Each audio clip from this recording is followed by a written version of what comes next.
So we will continue our discussion. There are one or two verses that we normally chant at the beginning of any class on Yoga Sutra. The first one is, as I mentioned earlier, is a tribute to Patanjali himself. Padena Vacham. So that's how I mean. Yogena Chittasya Padena Vacham Malam Sarirasya Vaidyakena Yopakarottam Pravaram Muninam Patanjalim Pranchali Ranatosmi. This is one verse that you may hear me chanting every day. So it's better to every session, so you can better understand the meaning of this. So Yogena Chittasya Padena Vacham Malam Sharirasya Vaidyakena Yopakarottam Pravaram Muninam Patanjali Pranchali Ranatosmi. So the main statement here is Patanjalim Anatosmi. I bow down to the great sage Patanjali, who is the author of Yoga Sutras. Now, the verse tells us something about what he did, his contribution to different areas of knowledge. He removed the impurities of mind, speech, and body. That's the essence of this particular verse. That is, malam means impurity. So, by writing these Yoga Sutras, he presented before us a mechanism, a set of spiritual practices that will help us to remove the impurities of the mind. That's what we discussed last time, yoga chitta vritti nirodha. So this chitta vritti is the malam, the impurity of mind. Vrittis, as I mentioned earlier, emotions and feelings, attitudes, different conflicting thought currents that emerge in our mind, that frequently stand in the way of our spiritual life, that creates conflicts, that causes procrastinations, postponing duties and obligations, makes it impossible for us to face challenges ahead of us. So these mental attitudes are the result of previous actions, thoughts, words, and ideas that may emerge in the mind. So they constitute the malam, the impurity, what is to be removed from the mind. So yoga helps us to do that. So it's an excellent, it's a very wonderful set of practices that help us to retain our mental balance, mental health. It's a science of mental health. Then Vajam Malam means the impurity of speech. Patanjali wrote the most magnificent, the most voluminous interpretative work on Sanskrit language, Sanskrit grammar, syntax, pronunciation, that is phonetics, prosody. In fact, it's called Mahabhashyam, maybe the great commentary, that's literal translation. The great commentary on the original work, that is the Bible of Sanskrit grammar. It's called Panini's Sutras. So that is the second contribution that Patanjali made. To purify speech, how to use language properly in such a way that it doesn't create any agitation in our mind or in the minds of the listeners. So language and speech have a unique spiritual dimension. It is not just a vehicle, not an instrument for communication or for just stating an idea. It has got a higher purpose, a higher dimension. If you utter a word properly, if you use language properly, it brings in a kind of inner refinement, inner tranquility and peace, and also to the listener. So Patanjali, in fact, created the most elaborate scientific work on Sanskrit grammar. In fact, if you put this is not within the scope of our discussion. In fact, the volumes of Sanskrit grammatical literature is so huge, and it's just it is the scope of an entire lifetime to study Sanskrit grammar, especially Patanjali's Mahabhashya. It is considered to be a unique work. Of course, if you should be willing to spend your whole lifetime, right from at least 60 or 70 years till maybe you die when you're 100 years. It is practically, there are in India, there used to be, now there are quite, not too many, but still there are those who dedicate their entire life just for its own sake. So that's a second contribution he made, Yogena Chittasya Padena Vacham Malam. Malam means impurity. So your Chittasya Malam, the impurities of mind, and Vacham Malam, the impurities of speech. So Yogena Chittasya Padena Vacham Malam Sarirasya Vaitikena Yopa Kurotam Pravaram Munina Yaha Apagaro. So, and of course he did something else. He also wrote a commentary on Yoga Sutras, which is an important work in the Indian School of Medicine, Ayurveda. So he devised a plan, a scheme, he elaborately devised a scientific plan to purify mind, body, and speech. So this is one verse. The second verse is a tribute to the triple, the trio of yoga tradition. Stuve Patanjalim Vyasam Shankaram cha Munitrayam Katra Sutrasya Bhashyasya Kramat Vivaranasya. So I bow down to this holy trio.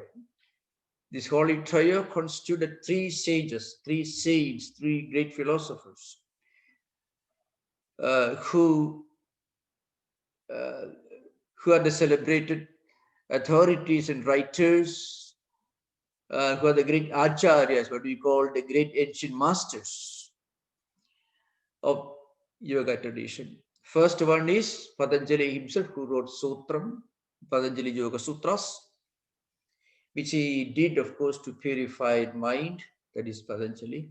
Apart from his contribution to grammar and Ayurveda, he also wrote the Sutras. And the Sutras is not the most significant work of Patanjali. Some of you who may be studying Yoga Sutra, Yoga Studios, you may think that Patanjali's greatest work is Yoga Sutra. Actually, you'll be somewhat disappointed that is his most insignificant work. That doesn't show the insignificance of that work, that only shows the greatness of other works, because his commentary on Yoga Sutras and Mahabhashya, which is supposed to be the greatest of his contributions. The next great figure that comes in the tradition is Vyasa. Today, if we are discussing Yoga Sutras, if you are discussing yoga psychology, yoga philosophy, we are indebted to Vyasa, who wrote the first and the most elaborate commentary on Yoga Sutras. So when we speak about Yoga Sutras, as we did last time we discussed, the Kshiptam, Modham, Vikshiptam, Egagram, Niruddham, the 5 states of human mind, we discussed. In fact, these ideas do not come from Patanjali. They were interpreted properly by Vyasa in his commentary. It is Vyasa who actually elaborated the psychological, the philosophical, the practical aspects of Yoga Sutra literature. The third figure that comes in the succession of the Holy Trio in the Patanjala system is Shankaracharya himself, the greatest of Indian philosophers, the greatest of Indian saints and philosophers. And he wrote a Vivarana. Vivarana means actually it is a sub-commentary on Vyasa's commentary on Yoga Sutras. So, Katra Sutrasya Bhashyasya Kramat Vivaranasya. So, the Sutragara means the author of the Sutras, Patanjali. Bhashyakara means, in the context of yoga system, Vyasa's commentary, and Vivarana is a sub-commentary of Patanjali system following the footsteps of Vyasa's commentary. So this is what we have to keep in mind. These two verses we will chant every time when we discuss the subject. So I discuss this second sutra, which is maybe the most important sutra in the Samadhi Pada. So I won't repeat again what I said earlier. There are 4 chapters, that is Samadhi Pada, Sadhana Pada, Vibhuti Pada, and Kaivalya Pada. This is the chronology, the order of chapters in any printed work that you buy from any bookstore. Now, in actual spiritual practice, it should be slightly different. The first is Sadhana Pada because it deals with practices. The second should be Vibhuti Pada because it deals with the results, the powers, the consequences, the effects of these practices. The third is concentration, Samadhi, that is the third stage. And of course, the fourth chapter is always the same, Kaivalya Pada, the chapter that deals with emancipation or spiritual enlightenment. But we will discuss in slightly differently, because the first 14 sutras of Samadhi Pada deals with some of the important introductory ideas to yoga system. For example, yoga chitta vritti nirodha. This is a definition. This is a definition of yoga. What is yoga? Chitta vritti nirodha. Nirodha has got 2 meanings. One is transcending. Secondly, cessation. How do we transcend? First, we try to restrain, control the negativity, which is constituted by ideas, emotions, and feelings that frequently stand in our way of our spiritual life. Not only spiritual life, and that is something very important. Patanjali's system, strictly speaking, is not a spiritual classic. Don't be shocked when I make this statement. Because Patanjali himself was not talking about God realization. He is not speaking about realizing Brahman, Atman, or anything. Patanjali system is philosophically allied to Sankhya system, which is at best an agnostic system, and some people will call it even atheistic. So it is very secular. That is an important point people should remember. Of many of the mantras that you may utter in the yoga studios or elsewhere, I do not know what you, but they're all very important because those mantras contain very great ideas, no doubt. But Patanjali system, Patanjali Sutra doesn't ask you to go to a temple, a church, or a synagogue, or any place of worship and pray to some god sitting somewhere, asking for prayers, asking for solving your problems. Not at all. It actually helps you to solve your problem yourself. Try to analyze your mind, your thoughts, your feelings, your ideas, and you find that it is so secular. It is not anti-spiritual. What I mean to say, it is not the religious in the conventional sense, because religion has got a very bad name frequently. That religion is not responsible. When we talk about religion, we talk about a god, some kind of a hulk, huge muscular man with a big stick on his hands, totally uncompromising, absolutely not willing to listen to your appeal. You know, he just do's and don'ts, and he threatens you if you just don't listen to him, and he will promise paradise, or what still worse, if you obey him. Now, this sort of thing you don't find in Patanjali system. That is something very interesting. So yogasanas teach you to stand on your head, but Patanjali helps you to stand on your feet spiritually. I mean, it helps you to understand yourself, to analyze your mind. So, chitta vritti nirodha. This is the essence of yoga. Once we reach the niruddha state, and I mean, use the fifth state of um, uh, fifth, the most exalted state of mental condition, that is niruddha state. We have to remember what I stated earlier to fully remember, understand this. In the introduction, last session, I mentioned the 5 states of human mind: Kshipta state and Mudha state. Kshipta state, you are restless, but you are somewhat dumb, inactive.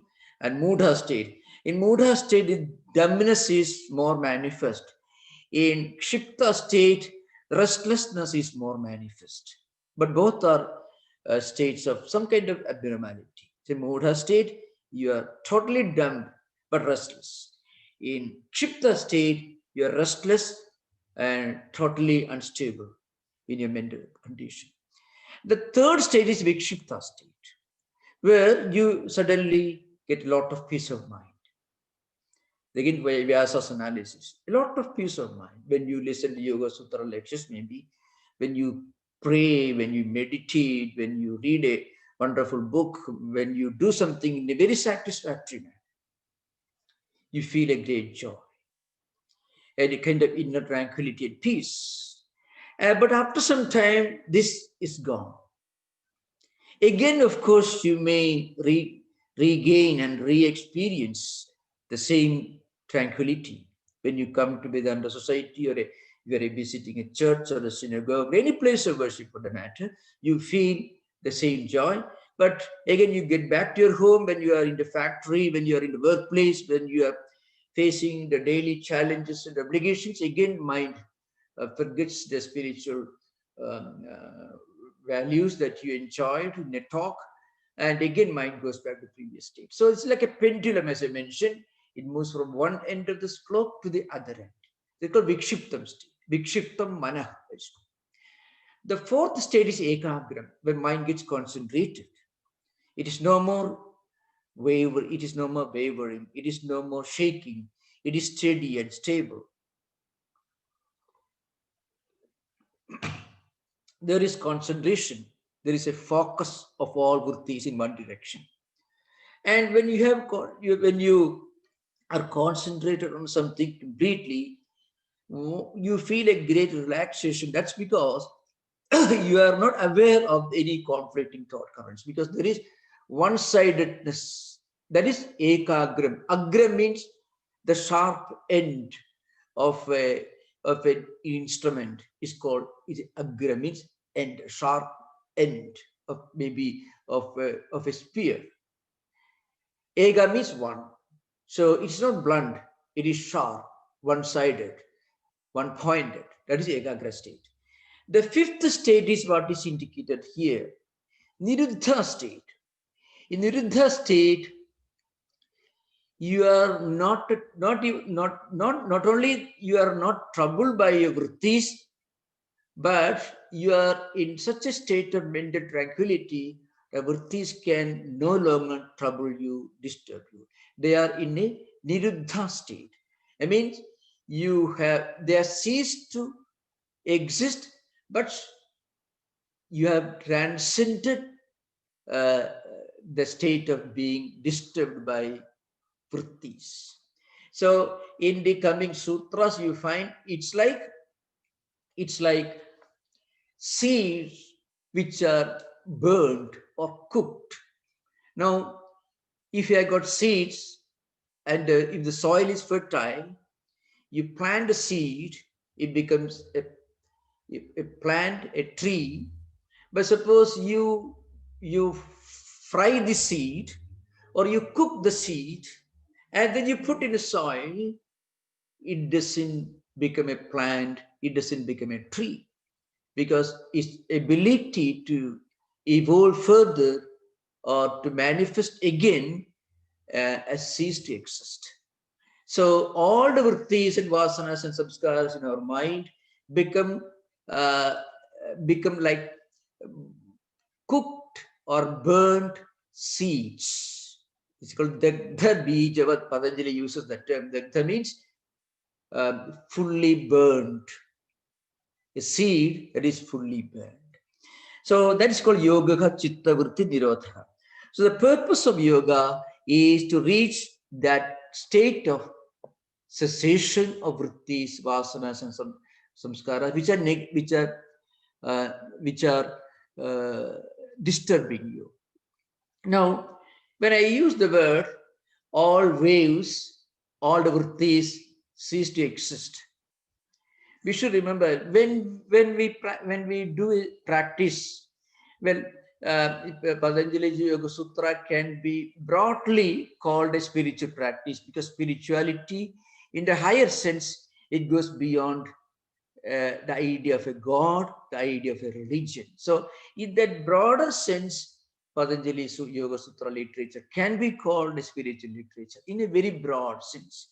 So, when you talk about going beyond beyond the vrittis, we are actually implying we are going beyond or disturbing vrittis or all negativity. Now, what are the negativities? Which comes next. Tada drashtu surupe avasthan. So that third sutra will help you to understand I mean, the more elaborate implications of the second sutra. Tada, I mean, then, when you reach a point when you have transcended vrittis, at that state, what happens? Then the drashtuhu surupe avasthan. Drashta means seer, experiencer, the person. All of us in a way called drashtas. Not in the Vedantic sense. The word drashta has an entirely different meaning in Vedanta philosophy, Advaita philosophy. Please don't associate the two. Here, all of us. What is our Swarupa means our true nature. What is our true nature? Our true nature is that we are not disturbed. Actually, these impurities of the mind that Patanjali talks about in Yogena Chittasya, Malam means. Patanjali wrote Yoga Sutras to remove impurities. These impurities are not a natural aspect of our mind. They are foreign bodies. They're like alien. So, in the disturbed mind, that disturbing aspect is something alien, that's something foreign. In fact, healthy mindedness is a natural state. Anything that makes it unhealthy is alien, is foreign. Just as you know, when we get something alien, something that is not, that is something foreign to our body's nature, then we fall sick. When something disturbs our mind, we become anxious, we become worried, we become unnecessarily, without any reason, we become anxious. That worry, that cause of worry is not our true nature. It is alien to our true nature. And this should be understood. We are actually getting back to our own true nature. That is Swarupa. Tada means when you reach that state of Nirodha Vritti, that is, Yoga Chitta Vritti Nirodha. When you reach the point of that cessation of the vrittis, vasanas, samskaras, etc., then what happens, we actually come back to our own spiritual home. We actually regain our true mental condition. That is the implication here. Now, in this context, when does it happen? When vrittis go away. Now, how do vrittis emerge in the mind? Well, if you spend just 10 minutes watching the internet, the TV, the the visual image, which is becomes an audio, which has an audio aspect also. You hear something and you see something, and our mind identifies with what we see and hear, and actually we are um, live, we are creating an entirely different alien world in our mind when we want something which catches our eye, which infatuates our mind.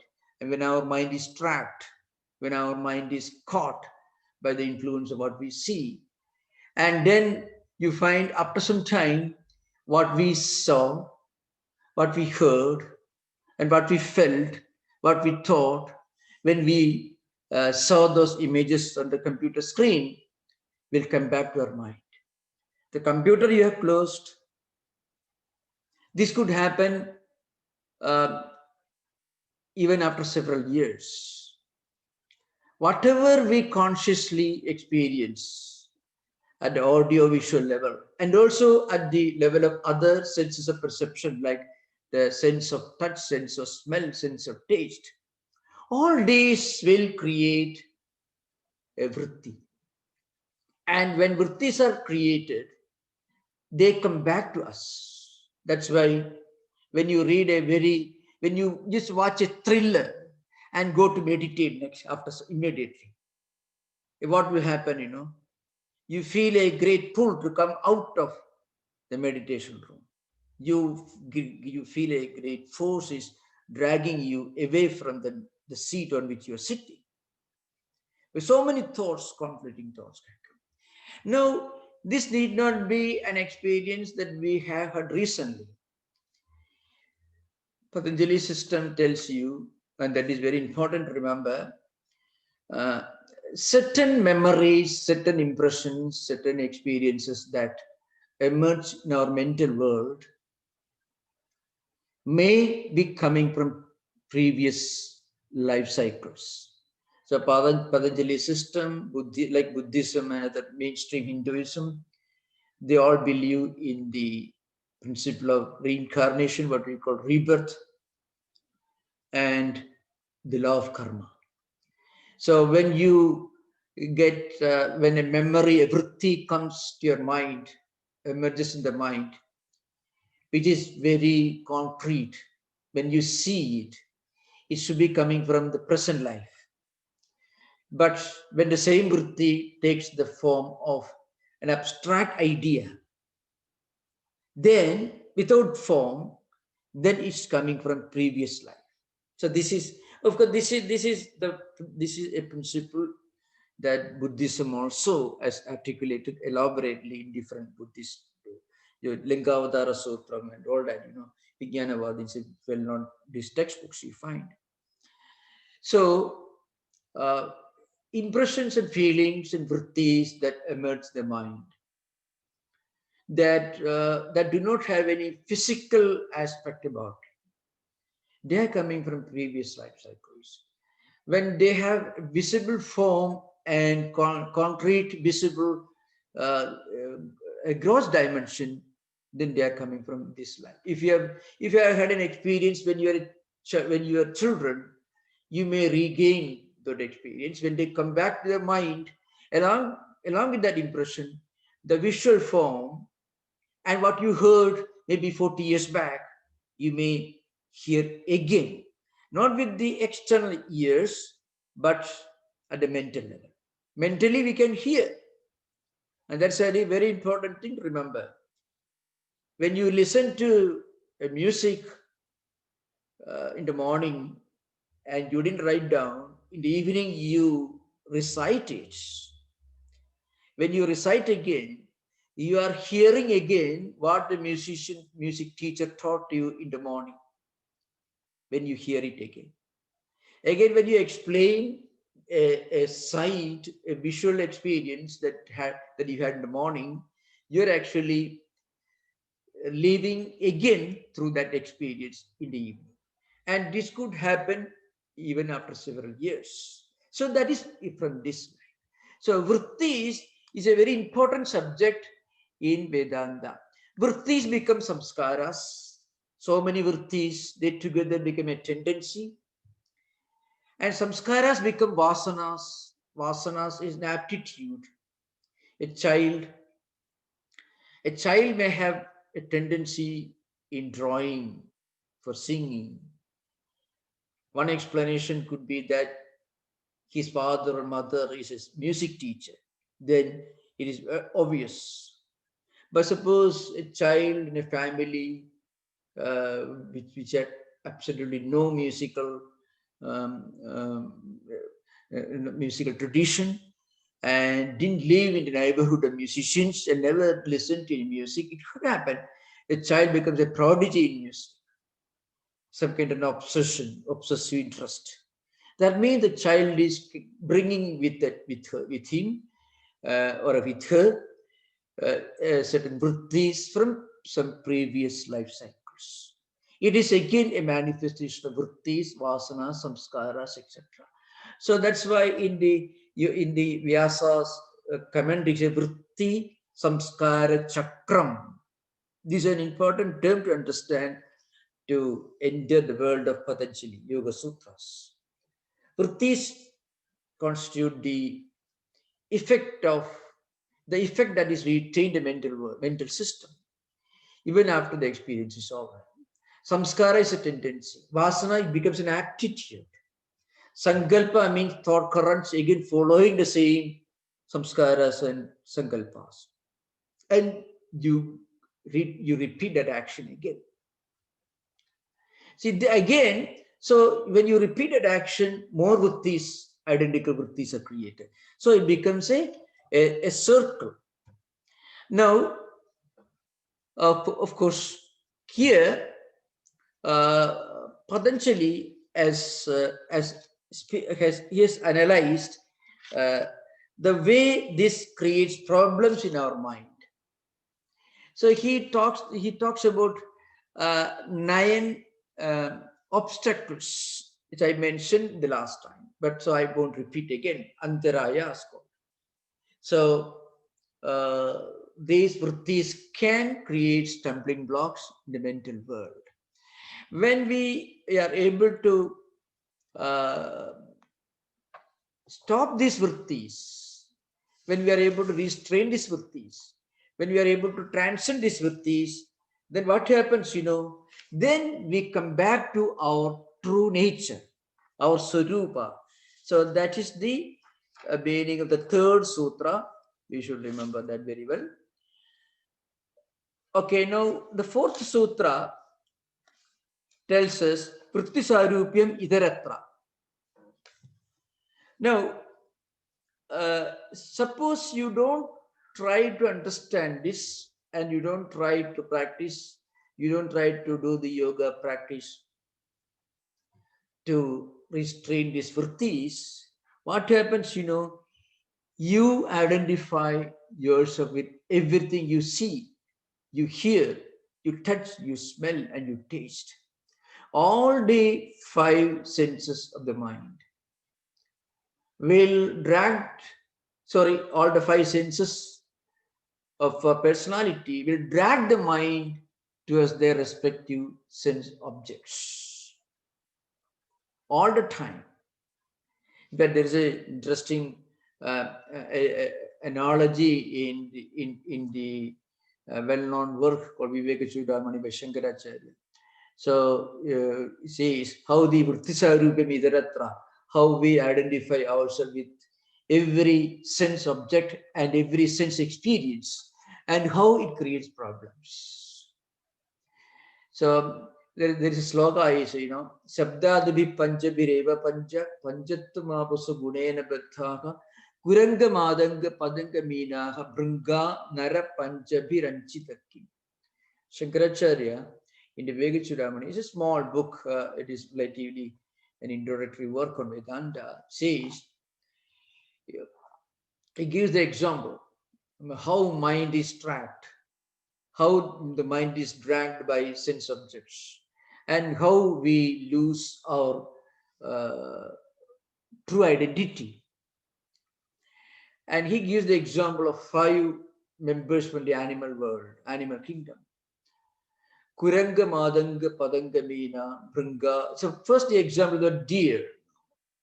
The deers in ancient days, they used to hide in, now also of course they hide in bushes or maybe in the caves, and the hunter will play some kind of a primitive musical instrument, and hearing this music, the deer will come out and it will be shot by an arrow. An archer will kill that deer. And so what happens, the sense of hearing becomes the trap for the deer.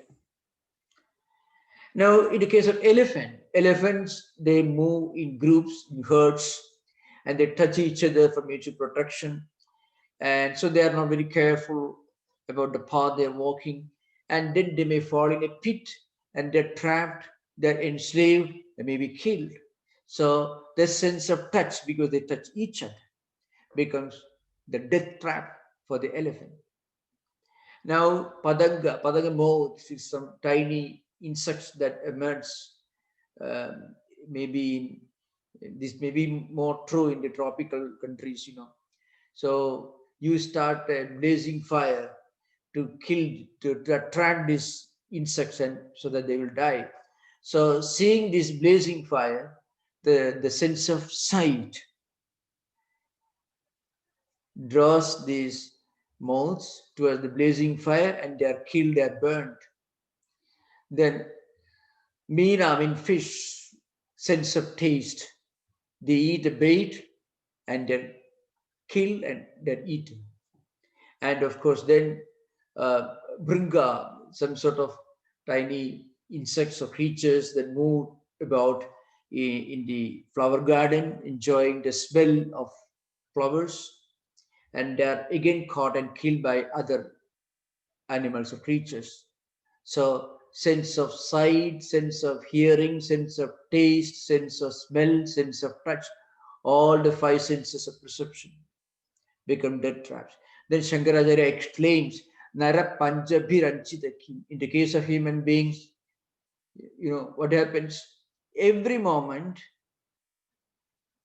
we are trapped, our mind is trapped by the five senses. In the case of animals, they're primitive by nature, so only one sense is prominent. That's enough to lead them to their death. But in the case of human beings, these vrittis, millions of these vrittis are getting stored up in the mental world, mental system. So in the definition, Yoga Chitta Vritti Nirodhaka, great commentators like Vajaspati Misra, Vijnana Bhikshu, and others, they insist that Chittam doesn't mean mind alone. It means the memory system. It means the sense of identity. It also means our speculative faculty. All these are implied in the word Chittam. So the mental world as a whole is implied by the word Chittam. So millions of these vrittis are getting stored. Now we cannot take one after another. We cannot do that. It's just like a lake. It's like a lake. The different layers of dust, dirt, filth, and so on. There is some pure water on the surface of the lake. If you want to clean up the lake, you have to take a big pole and then you have to stir and remove the dirt. But in that process, a lot of terrible things, dust and dirt and filth and bacteria will emerge, and you have to remove them from the lake. That's why when we sit for meditation, immediately the mind gets disturbed. When you're watching the TV, when you're watching a comic a program, a comedy, there's no problem. You're watching football or any watching sports, mind is very peaceful. The moment you try to meditate, immediately mind revolts. Because meditation is an attempt, in fact, to purify the lake. So you're taking a big pole, and immediately mind feels this agitation. So Patanjali has devised a very interesting, very psychologically very perfect, very scientific uh, plan to uh, clean up our mind, not one after another. In fact, something very interesting. I can give one example. I mean, the scientific, the rational approach of Patanjali that will convince. See, for example, he says, suppose a person is obsessive, obsessive psychosis, is obsessed with the idea of making money, and he may have trillions of dollars. Still, he wants to make more money. You heard of the story. A poor man got a treasure. So he was walking near a tree, and there was a ghost living on that tree. And the poor innocent man, he just sat under the tree and prayed. Whoever may be here, let him listen. I want a lot of money. So the ghost living on that tree came down, and he offered to this poor man, I shall give you a few chests full of gold coins. 10, 15, 20, the stories come in the Katharsari Sagara, Panchatantra, so many different versions. So I shall give you so many chests full of gold coins, 7 or 10 or maybe. You take home. And he was very happy, and immediately he found in front of him so many chests full of gold coins. One chest was almost full. So if you can somehow put a few more gold coins, it will be complete. So 9 chests were full. The 10th one would be full if you can somehow collect 10 more coins, and it be full. So this man took the whole treasure to his home. From that time onwards, he directed all his efforts and energies to make enough gold coins to fill that chest. This man was employed by the king in the court. So the king was watching. He would have been happy to give him a pay rise. But what happened, the king did not know that this fellow was trapped by the ghost. So slowly he became very weak because he was starving.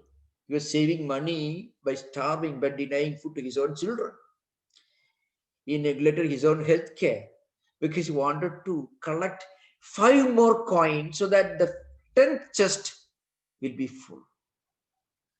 And eventually he became so poor that he began starving, and he began begging in the streets. This is how the story goes. So what happens is called obsession. Now, Pratipaksha Bhavana, Patanjali makes an interesting point. Pratipaksha Bhavana means when you are caught and trapped by any such obsessive feeling, which frequently happens, then you think about the dangers of greed, how tragic was the fate of many people who were greedy, who spent their whole lifetime to collect money and wealth. What a tragedy. If we go on thinking of this, then the vrittis that force you to go after money and wealth, the greed will be reduced. So every obsessive vritti, every vritti has a counter vritti. You can neutralize the negative effect of every negative vritti. I'm just giving one example. And of course, he gives a lot of examples of abhyasa and vairagya, sense of renunciation and repeated practice of certain disciplines that we discuss in the coming sessions. So, vritti sarupam idaratta. If you don't try to restrain the vrittis, then what happens, every passing object, every passing experience will become a trap, will become a, will ensnare us. So that's why either yoga asmin kali bhojana means a very interesting. I'm just quoting one, Bhoja wrote the well-known book Raja Martanda. In that book, he says, Yoga anyasmin kali. That means that's what he says. Means what is itaratra? Otherwise. Itaratra in Sanskrit means otherwise. If we don't practice yoga, if we don't try to practice your vrittis, what happens, What happens? You become totally identified with every passing idea. Every minute, every passing idea, every experience contains in it this trap. Once we understand this, what happens, we are able to avoid that trap. In the yoga system, the question arises, what's the use of learning Yoga Sutras? If a person really listens to Yoga Sutra lectures and understands and asks questions properly, I can assure you, whenever there is some kind of an anxiety problem of anxiety, irrational anxiety, worry or complaint, sometimes, people feel everything is coming to dead end. You don't know what to do, how to move. If you remember many of these ideas in the Yoga Sutras, then you will understand this is the nature of human mind.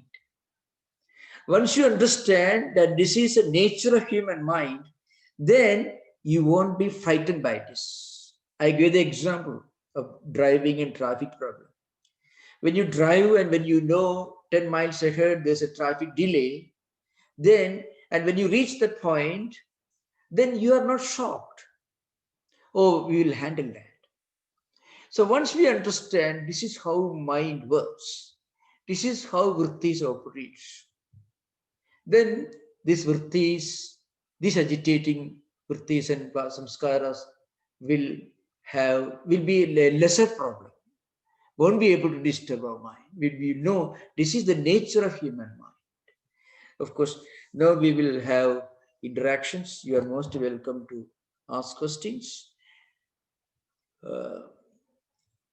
Discussion will be very helpful for understanding some of the practical implications of many of these ideas.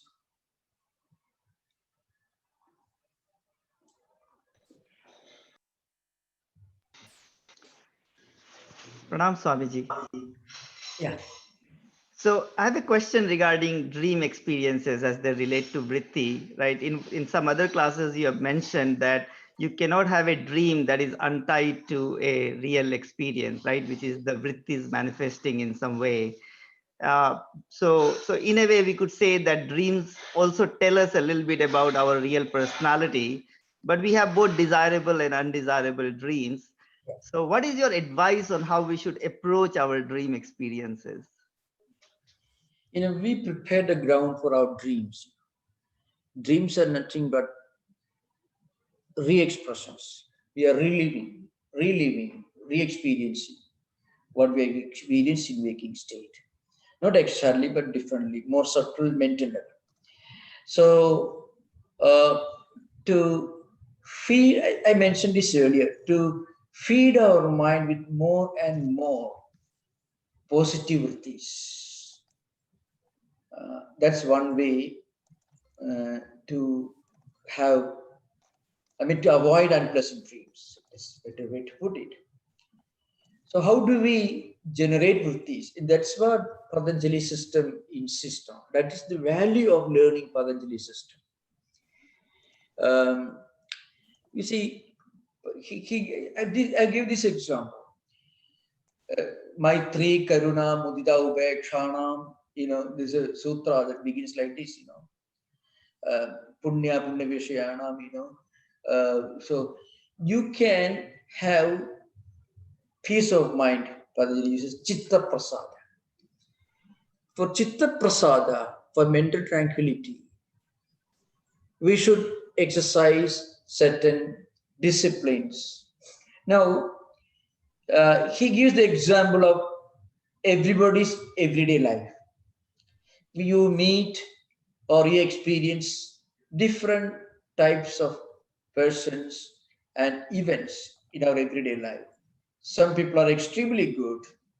Some people are also good, but they are not able to help us in some ways. And some events are very promising, very desirable. Some experiences, some events that we witness may not be very helpful. So you find a variety of events and persons and situations every person encounters in everyday life. Now, there, Patanjali says Maitri. So there are people who are more or less like you, interested in spiritual life, interested in the spiritual disciplines which Patanjali talks about. So you should try to associate with those persons. When you associate with people who are spiritual seekers like us, it's not that I'm a spiritual seeker. No, you should not be choosy or exclusive. No, that's not what is meant by that. It is simple common sense. It's simple common sense. I don't mean to say you should be hierarchical or you should uh, categorize people. You should be judgmental. Not at all. That's not what I'm talking about. A simple common sense that we all want to practice so that we will be able to live a peaceful life and others also will be able to live a peaceful life. That's what the implication. So try to associate with people whose association will help you in your spiritual life. So this is Maitri. Karuna means sympathy. Maitri means friendship. So Patanjali's language is very brief. So Maitri, Karuna, Mudita, Upekshana. This is how he puts the language.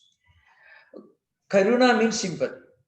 Suppose there are people in your office or any place, they ask you questions. You go to Vedanta society, you go to any holy spiritual place, and do you know any of these things? And that person may not have had any access, any idea of any of these ideas that you have already experienced. So you should not look down upon him. You should have a very sympathetic, friendly attitude towards him. That is called, karuna. Mudita, he means suddenly you may come across somebody who is much more advanced. You should be happy. If we can be happy when we find people who are ahead of us, if you can appreciate uh, qualities in others that we don't have ourselves, then those qualities will not naturally develop in our mind. What we admire in others, those qualities you find slowly we will develop. That's why, small children in their homes, the children who are interested in soccer or football or any game, they will get some pictures or photos of the heroes of that particular game they will have on the table. Now then they may be aspiring to become a sportsman themselves. So what we admire in others, that we become. If we can admire great and good qualities in other people, we should be happy. That's a literal meaning. Mudita means we should be happy. We should we should be happy. We should appreciate. We should not have any negative feeling or jealousy or envy when we find people who are superior to us, who are in every way more qualified. Not that we should we should be submissive or anything, but we're natural and broad-minded appreciation of goodness, good qualities in other people. Now, next, the fourth category, upeksha. There are people whose association could actually cast doubts in your mind, can shake your own convictions, can make you skeptical, cynical. That is a very dangerous thing, actually. There are many people whose association can pour cold water on your own. Already you may be interested in some spiritual ideas, you may be practicing something, you may have developed a great interest in certain things. Suppose you associate with certain people, you should not hate them, but you should keep mentally, you should keep some distance. It's called a filtering mechanism. You every day you can live with them, but in your mind you should say, well, I'm okay, but I have a different idea. So that helps you to evolve, to develop a filtering mechanism so that you won't be affected uh, by by wrong association with people who can have a disturbing influence on you. Now, in fact, Patanjali has exhausted all possible categories of people, associations, and events in this sutra. It's very interesting. Those who are like us and those who are not as advanced as, as us, and those who are more advanced, and those who are neither advanced nor not advanced, you can say. But if you talk to them for some time, you start thinking, well, after all, why should I worry about the Yoga Sutra, Vedanta, spirituality? Why should I? Suddenly, if you're a beginner, you are more likely to be impacted, influenced by negative ideas. So you should not fight and quarrel with them. At the same time, you should not be very friendly with them. So keep a distance, not physically. Maybe sometimes, every day we may have to deal with such people. You can't fight with them and you can't keep away from them physically, of course. But mentally, you should have a defensive mechanism in your mind. Now, this is how rational it is. This is very interesting. That is, the system is so scientific, it's so rational and so psychological. In Swamiji, fact, yeah, I should complete. The concept of samskaras is a unique contribution of Patanjali's system to the world. Modern psychology doesn't have anything comparable to the concept of samskara as expounded by Vyasa in his commentary. This is a very unique explanation. If you correctly understand, you find, it could be a very sound, logical explanation for obsessive psychosis and for multiple personalities problems, and also certain problems like these the delusions of grandeur. All can be explained in the light of this Vyasa's concept of samskaras. Yeah.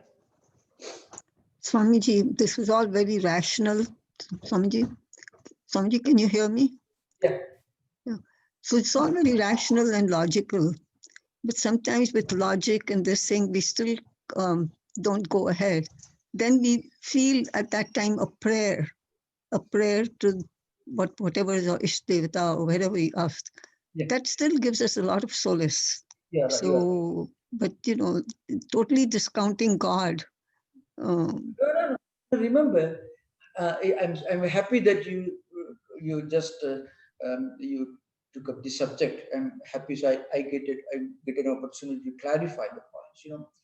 If we study Ashtanga Yoga, Yama, Niyama, etc., that Yama, Niyama, Asana, Pranayama, Pratyahara, Dharana, Dhyana, Samadhi, Ashtanga Yoga analysis. And there's Ishvara Pranidhana Dva, this sutra in the Patanjali system. So Ishvara, God, is not denied. What I wanted to say, emphasize was frequently people do have a wrong feeling that Patanjali system is some kind of a religious thing. It is religious, it is part of Hindu heritage, Hindu tradition, no doubt about it. But what I mean to say, in many ways, it is so secular, because Patanjali himself, Patanjali system itself is totally different from any devotion philosophy. At the same time, prayer meditation, resignation to God. Ishvara Pranidhanatva, it's an important sutra is there. That is also one way to experience Chitta Prasada, mental purity. If you can, Prapatti is called Sharanagati. In fact, I'm going to discuss this when I discuss the first sutra, Tapaswadhyaya Ishvara Pradhananani Kriya Yoga. The first sutra of Sadhana Pada will come. Then I will try to explain. That sutra deals with Bhakti Yoga, Karma Yoga, and Jnana Yoga. These three yogas are implied in the sutra, the first sutra of Sadhana Pada.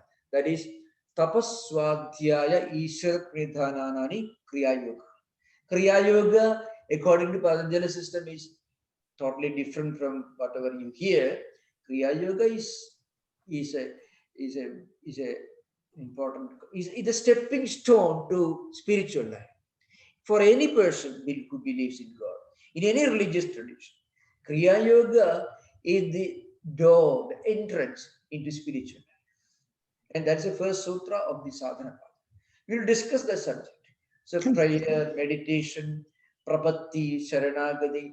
In fact, I will Anugulisya Sankalpaka, Pradigulisya Vardhanam, Rashusyadhi Viswasa, Goptrutta Varanam Tatha, Atma Nikshepaka Arpanne, Shanvitha Sharanagati. According to Ramanuja system, Vishwadveda system, these are the 6 characteristics of true surrender to God. That idea also comes in the exposition of Kriya Yoga and also in the sutra Ishvara Pranidhana Va, or by resigning everything to God. That's the meaning. We'll come to that. Thank you so much. Thank you so much.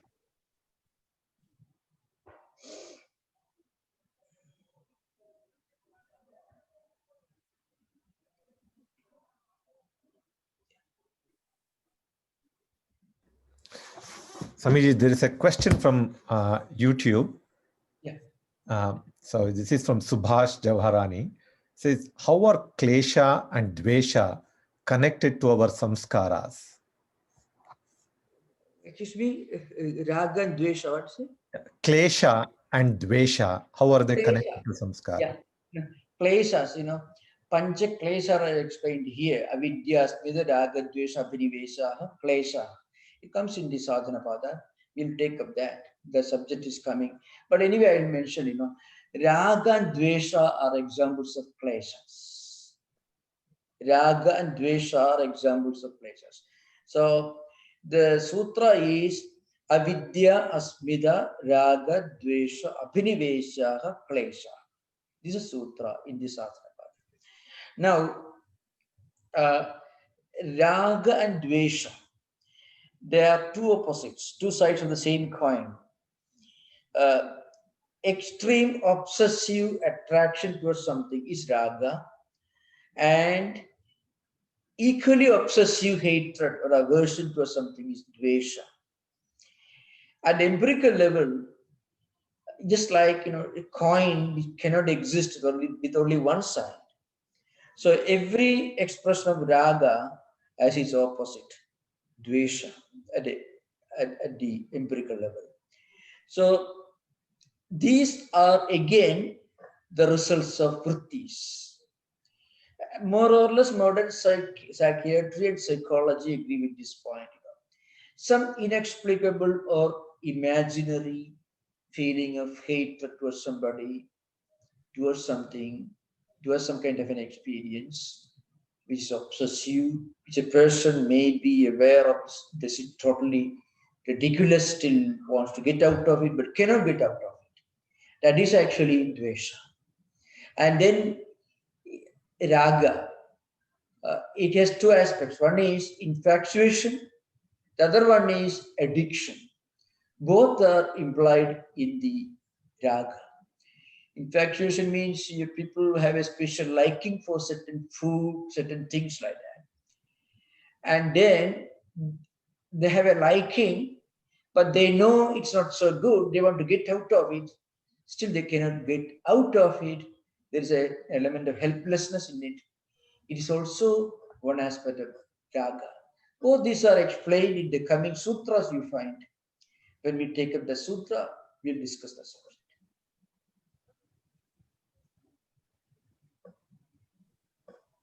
Swamiji, my name is Aarti. I have some thoughts are crossing my mind. So we have learned like 4 sutras, right? So I was like, how do I apply or like, kind of practice this? Is there like how I'm just thinking how to apply every day or, as we progress. Any ideas or any thoughts? Yeah, yeah, as we proceed further, there are 195 sutras. Uh-huh. And some sutras are very, very elaborate and take several days to explain. These are relatively simple because these are all definitions, more or less.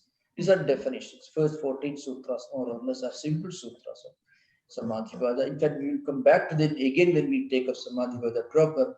After 14 sutras of Samadhivada, we'll actually begin with Sadhana. That's a natural way. But anyway, I should mention. So once you understand the the mystery of human mind, especially vrittis, then you'll be able to explain some of your own thought currents. So some of the disturbing thought currents become less disturbing once you understand the psychological rational explanation behind it. That is one advantage. Understanding human mind, the yoga way, is a great help for remaining mentally healthy all the time. You develop a second personality. See, the one personality, the what you are right now. Then another personality emerges, well equipped with these new ideas. So you'll be able to analyze your own mind.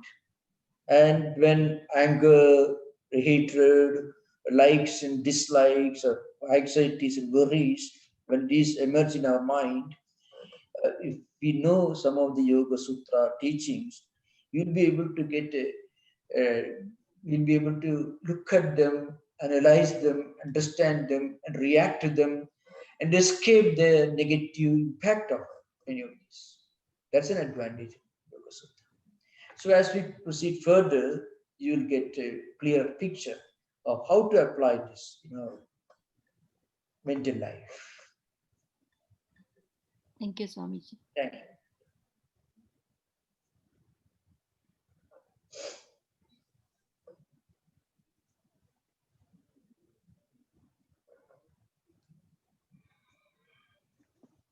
Swamiji, this is Mark.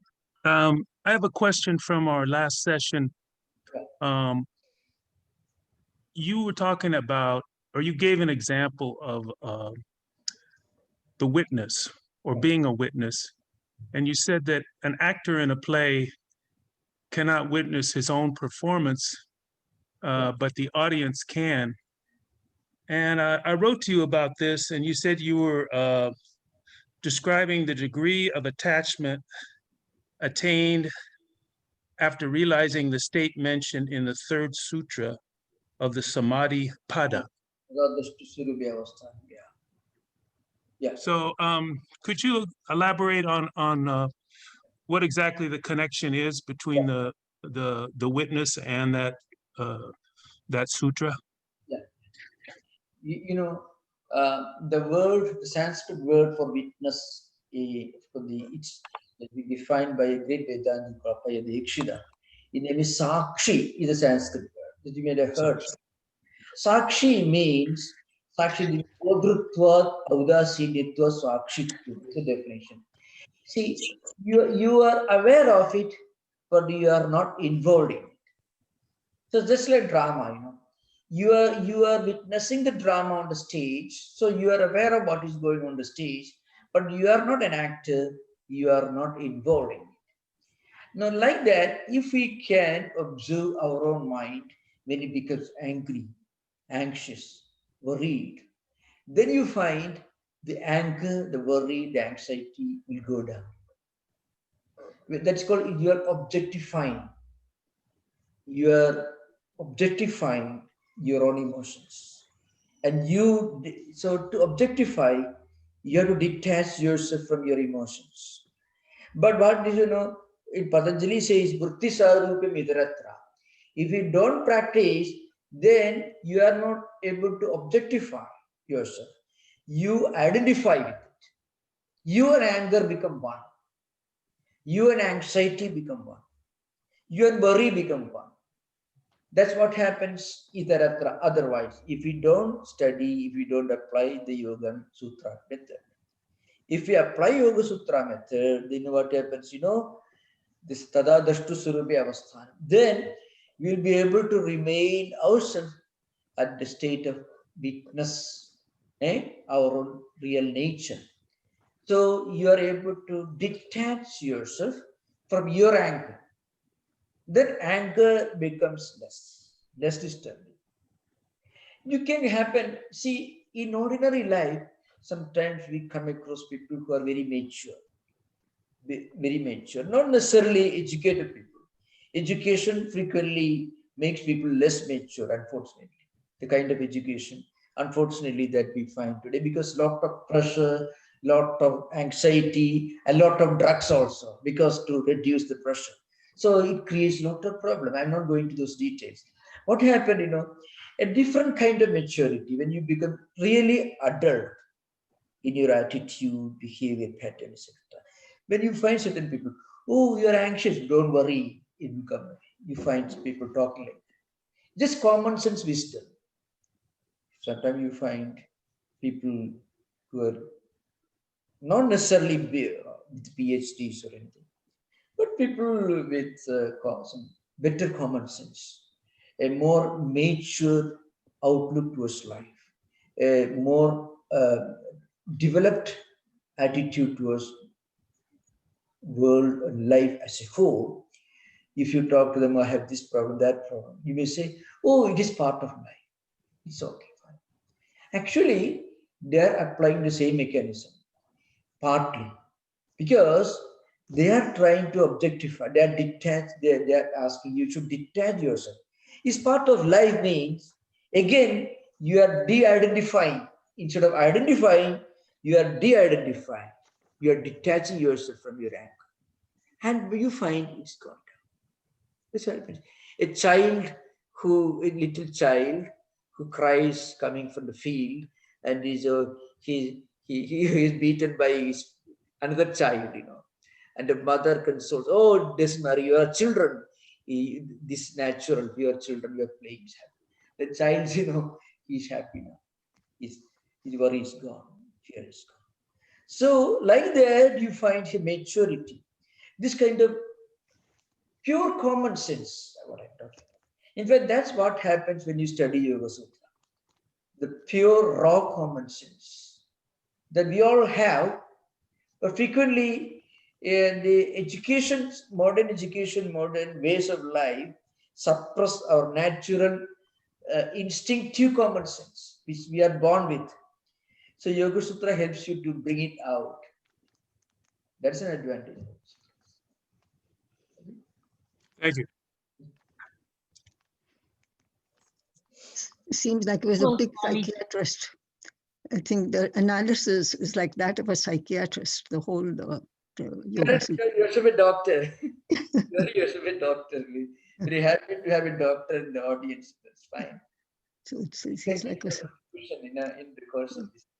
Swamiji, basically, to summarize what you said, so if you are angry, you kind of step back. Why am I angry? There is no need. Like that, you just step back and think about it, and then the anger goes away. Is that what kind of you're suggesting, right? Yeah, it happens in our everyday life. If you take a pill, a medicine for the anger, then along with that, your ability to become angry is gone. So a damage is done to your mental system. But when somebody tells you there's no point in getting angry for every little thing, it's part of life. This happens to everyone. There, your mind is not damaged. That's what happens. So anyway, it's a very unique system. Patanjali system is so unique, and so that's why I mentioned to you. it is not necessarily what you call a religious text. It is part of Hindu spiritual heritage, no doubt. It is one of the Astika Darshanas, one of the theistic systems of philosophy. But it has got such a wider, higher appeal and much greater possibilities than just a book on devotion. I don't mean to say devotion is less or inferior, don't imply that. But I mean, people sometimes are a bit reluctant to take seriously anything that you call a religious text. That is the problem of our times, not the problem of religion as a whole, you know. Okay, right. Yeah. Maharaj, there is one more question from YouTube, from Meena S. So you can overcome fears by practicing yoga. Does it work through more relaxation of mind and understanding the nature of fear and reasoning? We will come to the yama, niyama. You know, ahimsa, satya, steya, brahmacharya, parigraha, shaucha, sandosha, tapaswadhyaya, sutnidhana. These two constitute, yamas and niyamas constitute the basis of Ashtanga Yoga. We'll discuss the subject again. Okay. So, if a person practices yamas and niyamas, then naturally it's a stage by stage, step by step practice of disciplines. Again, what happens, you know, we all may become angry, but we will be able to become aware of the fact that we are becoming angry. When we become angry, and also when we are aware of the fact that we are becoming angry, then our anger will not be so disturbing. We become worried, but we also become aware of the fact we are becoming worried, and that also implies that there's no point in getting worried. That common sense comes. Then worry becomes less. So this applies to worries, problems, fears, and all that. When we discuss this yamas and niyamas dealing with Ashtanga Yoga, these things will come. Yeah.